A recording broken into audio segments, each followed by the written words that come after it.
Good morning, students. Now we are back again with a new video, including the topics like cyclic process, quasi-static process, temperature scales. Okay, we will study these type of topics in this lecture.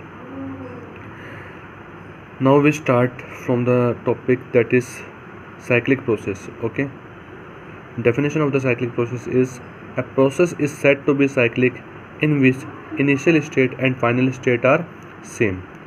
ऐसा process जिसकी initial state और final state क्या हो, same हो, उस process को अपन क्या बोलेंगे, साइक्लिक प्रोसेस बोलेंगे.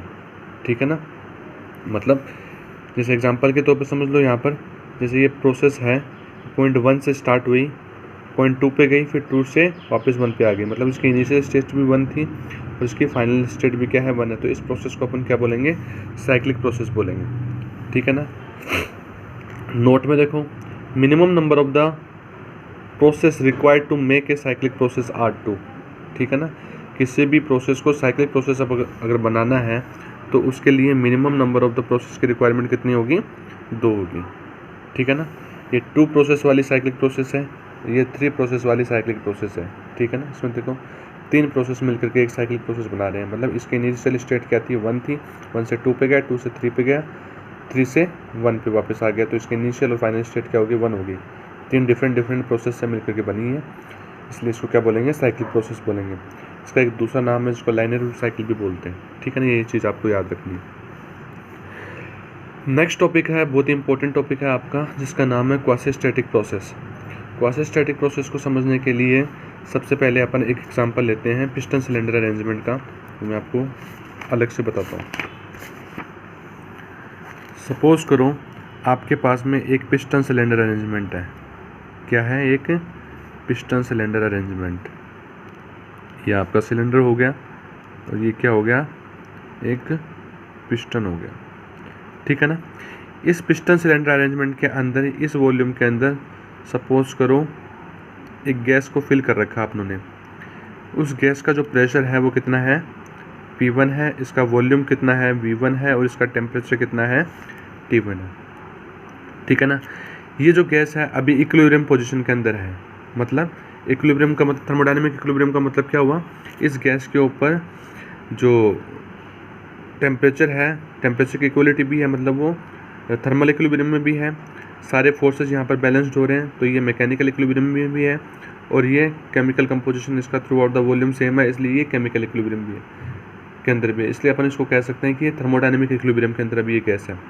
ठीक है ना. अब जैसे ही अपन इसके ऊपर कोई m मास अटैच कर देते हैं, क्या कर देते हैं, m मास इस पिस्टन के ऊपर रख देते हैं. ये m मास, कैपिटल M मास इस पिस्टन के ऊपर मैंने रख दिया. अब जैसे ही m मास को पिस्टन के ऊपर रख दिया तो यहाँ पर अनबैलेंस प्रोड्यूस होगा. किसका, फोर्सेस का अनबैलेंस यहाँ पर होगा. ये जो मास है इसकी वजह से इसका ग्रेविटेशनल फोर्स होगा जो कि इस पिस्टन पे वर्टिकली डाउनवर्ड डायरेक्शन में अप्लाई होगा. इस वजह से इस पिस्टन का मूवमेंट वर्टिकल डाउनवर्ड डायरेक्शन के अंदर होगा. ठीक है ना.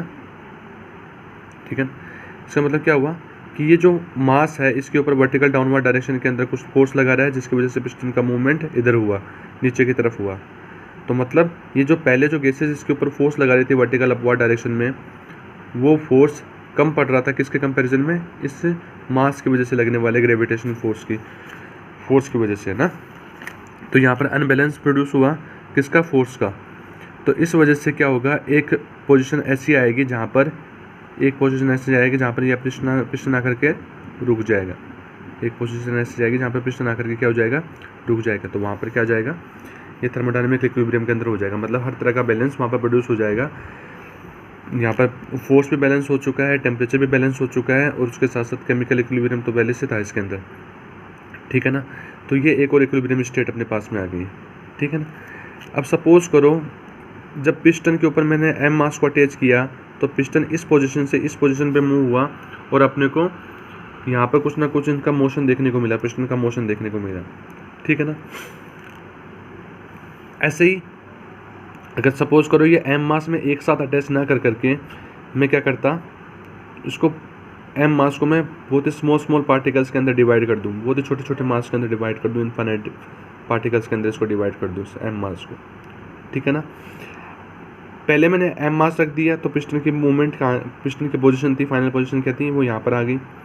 फिर उसके बाद में अब मैं धीरे धीरे इस मास को हटाऊँ, मतलब एक स्मॉल पार्टिकल के मास को अगर मैं हटाता हूँ यहाँ से, तो नॉर्मल सी बात है कि पिस्टन, जैसे मैंने थोड़ा सा मास हटाऊंगा तो पिस्टन का मूवमेंट वर्टिकल अपवर्ड डायरेक्शन में होगा, और पिस्टन कहाँ पर आ जाएगा, सपोज करो यहाँ पर आ गया छोटा सा मास हटाने पर।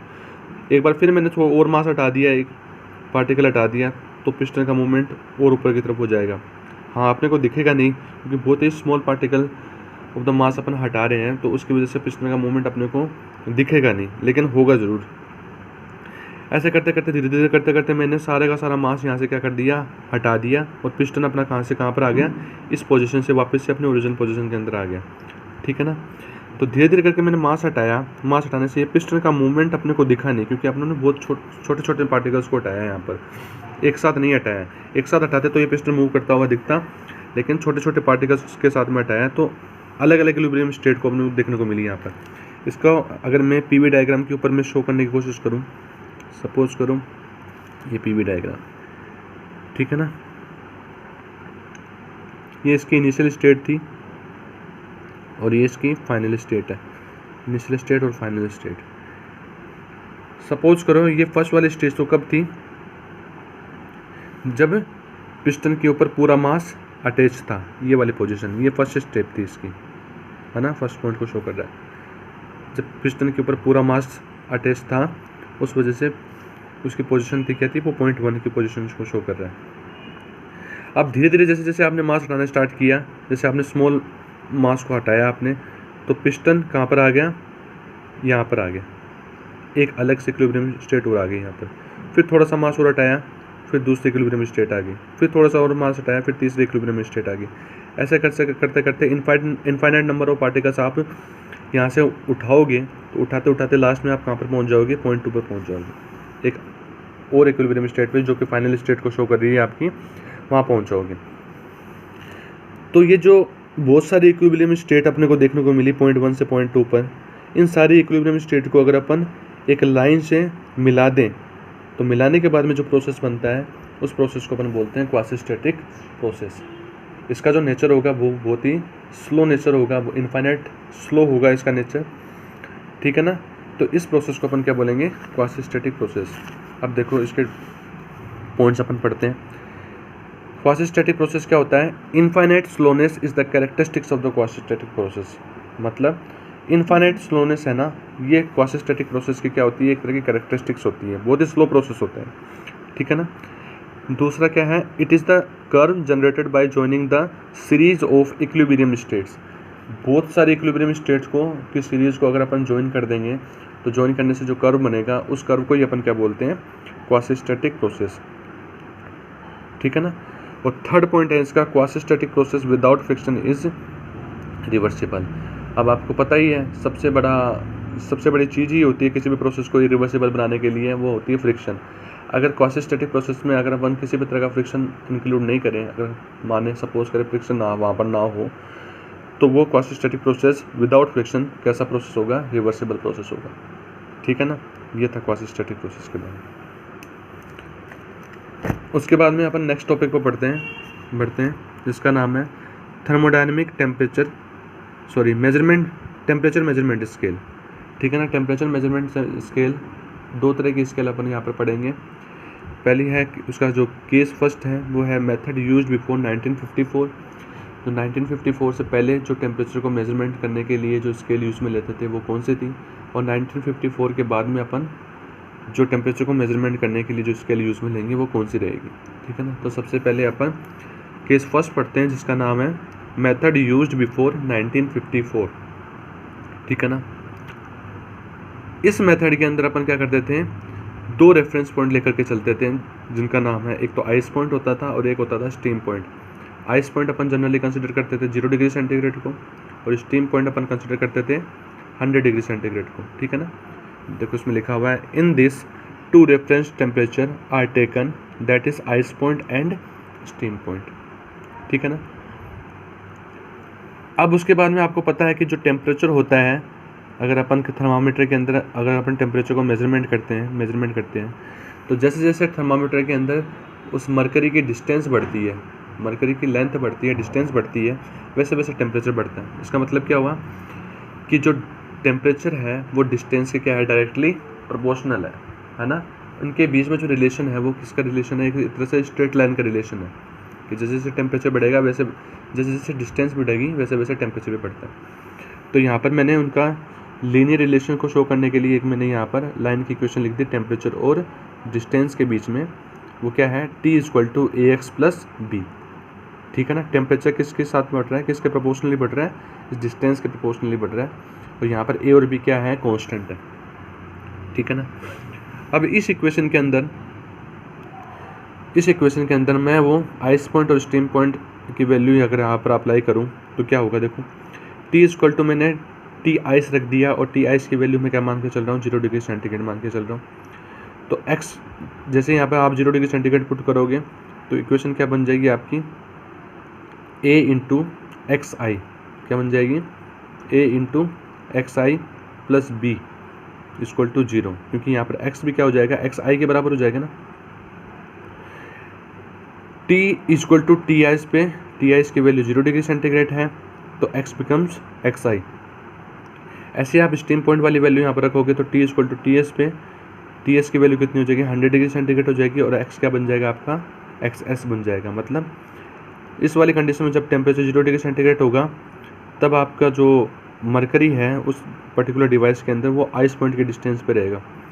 और T जब आपका 100 डिग्री सेंटीग्रेड हो जाएगा तो मरकरी है वो स्टीम पॉइंट वाली डिस्टेंस तक ऊपर तक पहुंच जाएगा। ठीक है ना। अब ये दोनों वैल्यूज अपने को, दोनों बाउंड्री कंडीशन को इस इक्वेशन के अंदर अप्लाई करना है। पहले इस इक्वेशन को, इस बाउंड्री कंडीशन को अपने इसमें अप्लाई करेंगे। देखो T की जगह पर T आइस रखना है और T आइस की जगह पर 0 रखना है। ठीक है। तो T = 0 हो जाएगा, A × x की जगह पर xi रखना है, xi + B। आया समझ में। तो यहाँ से आप B की वैल्यू निकालोगे, कांस्टेंट की वैल्यू निकालनी है अपने को यहाँ से, तो B = क्या आ जाएगा, -AXi आ जाएगा। ठीक है ना। एक बाउंड्री कंडीशन से एक कांस्टेंट निकाली, आप दूसरी बाउंड्री कंडीशन अप्लाई करते हैं। दूसरी बाउंड्री कंडीशन क्या थी, T की जगह पर Ts रखना है, Ts = 100 डिग्री सेंटीग्रेड लिख दिया, A × xs। अब यहाँ पे x की जगह पे xs आ जाएगा प्लस B आ जाएगा। ठीक है ना। अब ये देखो ये 100 ऐसा का ऐसा, AXS ऐसा का ऐसा। अब ये B जो अपने कांस्टेंट की वैल्यू पहले निकाली थी पहली बाउंड्री कंडीशन से, -AXi, ये यहाँ पर अपन पुट कर देंगे। ठीक है ना। पुट करने से क्या आ जाएगा, इन दोनों के बीच में A कॉमन आ जाएगा, A कॉमन ले लिया तो ये xs - xi आ जाएगा ब्रैकेट में। इस ब्रैकेट वाले टर्म को इस 100 के डिवाइड में लेके चले जाएंगे तो ये क्या बन जाएगा, नया कांस्टेंट A की वैल्यू अपने पास में आ जाएगी, A = 100 xs - xi। ठीक है ना। ये आ गया अपने पास में, A = 100 xs - xi आ गया। अब यहाँ से B की वैल्यू आप कैसे निकालोगे, देखो ये जो B की वैल्यू अपने क्या निकाली थी, -AXi निकाली थी। ठीक है ना। यहाँ से अपन A की वैल्यू निकाल चुके हैं, कितनी है, 100 xs - xi। यहाँ पर A की वैल्यू पुट कर दो, A की वैल्यू पुट करोगे, xi की जगह पर xi रहना, तो ये आपके पास में B की वैल्यू आ जाएगी। ठीक है ना। अब जो टेम्परेचर आपने पढ़ा था, टेम्परेचर स्केल वाला, T = AX + B, ये इक्वेशन पढ़ी थी, ये इक्वेशन यहाँ पर लिखो। T = लिखो, A की जगह पर A की वैल्यू पुट कर दो और B की जगह पर B की वैल्यू पुट कर दो, तो ये इक्वेशन बन जाएगी आपकी। इस इक्वेशन में जो चीज़ कॉमन आ रही है उसको कॉमन ले लो, तो ठीक है ना। और जो एलसीएम आ रहा है उसको एलसीएम ले लो, एलसीएम ले लिया, 100 कॉमन आ तो 100 कॉमन ले लिया, x - xi बच गया ऊपर। तो T = 100 × x - xi अपॉन में xs - xi। ये आपके आगे टेम्परेचर की इक्वेशन। ये मेथड अपन यूज़ करते थे 1954 से पहले। टेम्परेचर को मेजरमेंट करने के लिए आपके पास में क्या पता होना चाहिए, उसका स्टीम पॉइंट पता होना चाहिए, उसका आइस पॉइंट पता होना चाहिए और उसके साथ साथ में उसने कितनी डिस्टेंस ट्रेवल की है, किसने, मरकरी ने, या कोई भी किसी भी सब्सटेंस ने कितने डिस्टेंस कवर करी है, वो डिस्टेंस आपको पता होनी चाहिए। तो आप उसके करस्पॉन्डिंग क्या निकाल सकते हो, उसका टेम्परेचर निकाल सकते हो। उस पर अपन न्यूमेरिकल करेंगे बाद में।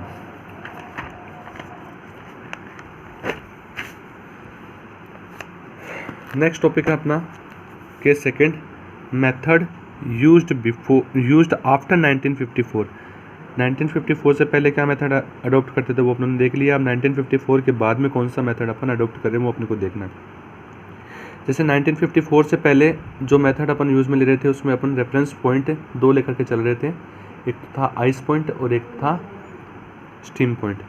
इस मेथड के अंदर 1954 वाले मेथड के अंदर अपन रेफरेंस टेम्परेचर केवल एक लेके चलेंगे, जिसका नाम है ट्रिपल पॉइंट ऑफ वाटर। क्या नाम है उसका?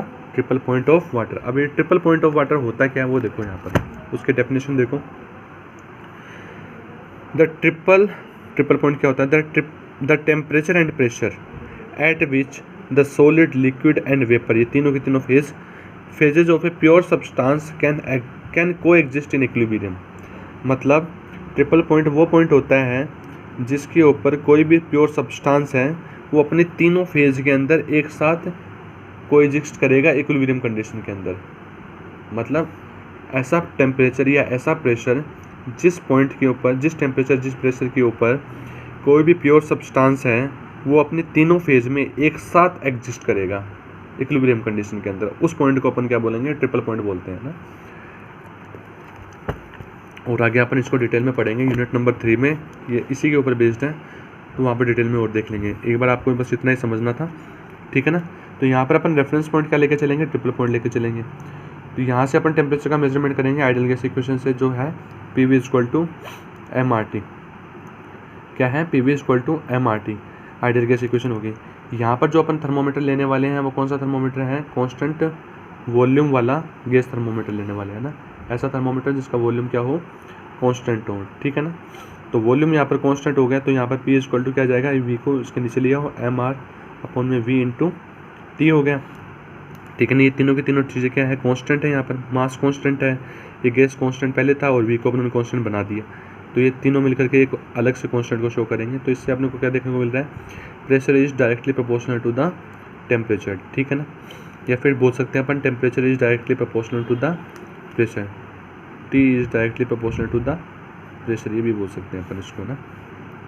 तो यहाँ से प्रोपोर्शनल का साइन हटाओगे तो T = क्या आ जाएगा? Kp आ जाएगा। और यहाँ से कांस्टेंट और प्रोपोर्शनलिटी की वैल्यू निकालोगे तो वो क्या आ जाएगा? K = T/P, ठीक है ना। अब वही अपन बाउंड्री कंडीशन लगाएंगे ट्रिपल पॉइंट के ऊपर। क्या होगा? एट द ट्रिपल पॉइंट जो टेम्परेचर होगा वो क्या बन जाएगा? ट्रिपल पॉइंट टेम्परेचर बन जाएगा, और जो प्रेशर होगा वो क्या हो जाएगा? ट्रिपल पॉइंट प्रेशर बन जाएगा। तो यही दोनों अपन बाउंड्री कंडीशन यहाँ पर अप्लाई करेंगे तो कांस्टेंट की वैल्यू क्या निकल जाएगी? K = TTP/PTP, ठीक है, समझ में आया।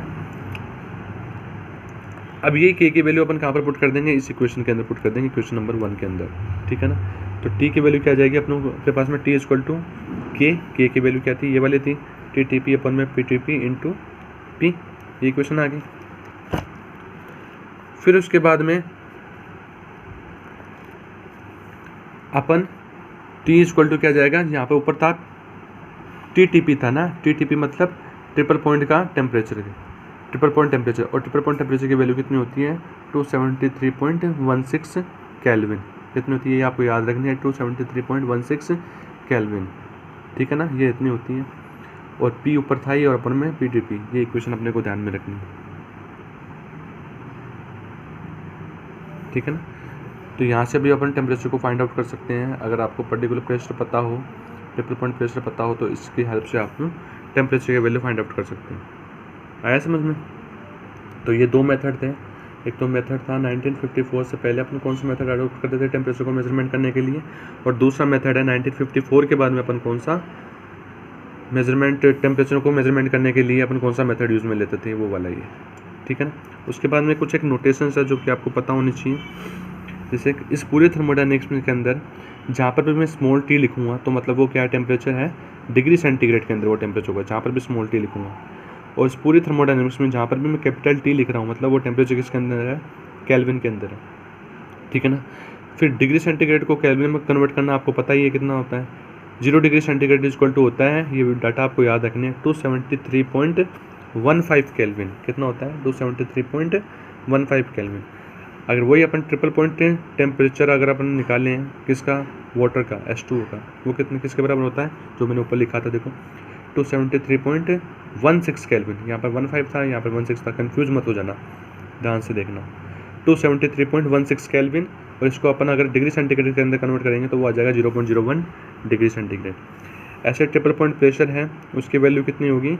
4.587 mm/Hg। ट्रिपल पॉइंट प्रेशर की वैल्यू कितनी होगी? 4.587 mm/Hg। इस mm/Hg का मतलब क्या हुआ? अगर आपने कोई भी डिवाइस ली है, ठीक है ना, कोई भी आप डिवाइस लिए उसके अंदर आपने मरकरी को फिल कर रखा है और आप उस मरकरी की हेल्प से अगर आप डिटरमाइन करना चाहते हो कि उस मरकरी की हेल्प से आप डिटरमाइन करना चाहते हो कि उसके अंदर कितना प्रेशर लग रहा है, तो उस पर्टिकुलर डिवाइस के अंदर मरकरी जिस हाइट तक चढ़ेगा ना, है ना, किसी भी जगह पर आपको प्रेशर मेज़र करना सपोज करो, तो उस डिवाइस को आप उस जगह से आप क्या कर देना, कनेक्ट कर देना, और उस जगह पे जितना प्रेशर लग रहा होगा, है ना, वो प्रेशर को अगर आपको मेज़र करना है तो मरकरी जिस लेवल तक या जिस हाइट तक उस पर्टिकुलर डिवाइस के अंदर राइज या डाउन होगा, राइज या फॉल होगा, तो वो उसकी टर्म में यहाँ पर प्रेशर को शो कर रहा है। ठीक है ना। तो ट्रिपल पॉइंट के ऊपर जो प्रेशर होगा वो प्रेशर कितना होगा, 4.587, मतलब उस डिवाइस के अंदर जो मरकरी है वो इतना राइज हो चुकी होगी, इतने मिलीमीटर राइज हो चुकी होगी, उस प्रेशर को शो करता है। अब इसको अपन पास्कल के अंदर बाद में कन्वर्ट भी कर सकते हैं, वो बाद में आपको कन्वर्जन में आपको बताऊँगा। इसको आप किलो पास्कल के अंदर कन्वर्ट करोगे तो वो 0.611 किलो पास्कल आएगा, और पास्कल के अंदर कन्वर्ट करोगे तो 611 पास्कल आएगा। अभी तक आपको डाटा याद रखने, डाटा आपको एग्ज़ाम पॉइंट ऑफ व्यू से याद रखने हैं, क्योंकि वहाँ पर कोई आपको बताएगा नहीं कि इसकी वैल्यू कितनी होती है, आपको याद रखनी पड़ेगी, है ना। देखो मैंने जैसे आपको बताया था कि इस प्रेशर को पास्कल या किलो पास्कल या न्यूटन अपन में मीटर स्क्वायर के अंदर कन्वर्ट करना है, तो अपन किस तरह से कर सकते हैं। प्रेशर का फॉर्मूला होता है P gauge equal to rho g h, ये गेज प्रेशर की वैल्यू है, रो जी एच। ये गेज प्रेशर क्या होता है, वैक्यूम प्रेशर क्या होता है, एटमॉस्फेरिक प्रेशर क्या होता है, ठीक है ना, एब्सोल्यूट प्रेशर क्या होता है, सब कुछ अपन नेक्स्ट पढ़ेंगे आगे की क्लास में ना। मरकरी की डेंसिटी, क्योंकि जो सब्सटेंस अपने मरकरी लिया था, देखो कितना था, 13.6 होती है इंटू 10⁻³ मरकरी की डेंसिटी होती है kg/m³ में, 13.6 इंटू 10⁻³ ये मरकरी की डेंसिटी। जी ग्रेविटी एक्सेलरेशन है, इसकी वैल्यू होती है 9.81 मीटर/सेकंड स्क्वायर, ठीक है ना। और ये कितना है, एच क्या है, मरकरी किस हाइट तक चढ़ा था, इस हाइट तक चढ़ा था 4.587 इंटू मिलीमीटर को आप मीटर में कन्वर्ट करोगे, क्योंकि सारी यूनिट यहाँ पर मीटर में है ना, ऐसा यूनिट ले रहे हैं, तो इसको इंटू 10⁻³ कर दिया। इसको सोल्व करोगे तो यहाँ पर देखो, सोल्व करोगे तो ये देखो, जो यहाँ पर जो डेंसिटी थी वो किस में थी, kg/m³ में ली थी अपन ने, 13.6 इंटू 10⁻³ kg/m³। जी अपन ने लिया था किस में, मीटर/सेकंड स्क्वायर के अंदर, तीनों मल्टीपल में ना, तो मल्टीप्लाई कर दिया यहाँ पर। एच किस में लिया था मिलीमीटर में, उसको कन्वर्ट कर लिया था मीटर में, तो मीटर कर दिया। इसको सोल्व करोगे, सोल्व करने के बाद में देखो, ये देखो मीटर स्क्वायर से ये मीटर स्क्वायर कट गया, नीचे 1 मीटर बचा, ठीक है। तो kg/सेकंड स्क्वायर हो गया। kg/सेकंड स्क्वायर को अपन फर्दर लिख सकते हैं न्यूटन/मीटर, ठीक है ना। तो न्यूटन/मीटर और नीचे 1 और मीटर, तो न्यूटन/मीटर स्क्वायर हो गया। और न्यूटन/मीटर स्क्वायर को अपन क्या बोलते हैं, पास्कल बोलते हैं। और इस न्यूमेरिकल डाटा को आप सोल्व करोगे तो 611 ही आएगा, ठीक है ना। तो क्या आ जाएगा, 4.587 mm ऑफ Hg बराबर किसके बराबर आ जाएगा, 611 पास्कल के बराबर आ जाएगा, जो कि मैंने यहाँ पर लिख रखा है, देखो 611 पास्कल। इसको किलो पास्कल में करोगे तो 10⁻³ से डिवाइड भी कर दोगे तो किलो पास्कल के अंदर आ जाएगा, ठीक है। आज की क्लास के अंदर बस इतना ही, बाकी अपन नेक्स्ट क्लास में देखेंगे।